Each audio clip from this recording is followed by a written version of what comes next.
అఖండ సినిమాలో కాస్త చైనాని ఎక్కువగా టచ్ చేసుకుంటూ వచ్చారు కదా. చైనా వాళ్ళే మన దగ్గర తప్పు చేస్తానికి చూస్తున్నారు.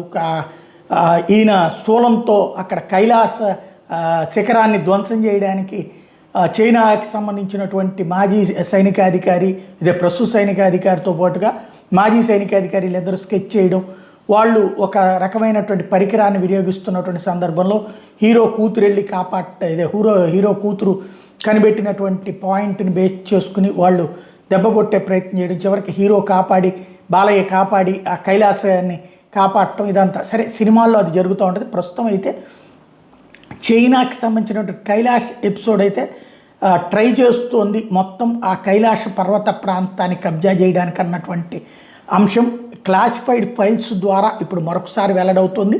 దీని మీదన అంటే అక్కడ కొండలపైన హిమాలయ పర్వతాల పైన ఉన్నటువంటి ప్రాంతాలని కబ్జా చేయడం అన్నటువంటిది ఎప్పటి నుండో కూల్గా చేసుకొస్తున్నటువంటి అంశం మరొకసారి చర్చకు వచ్చింది.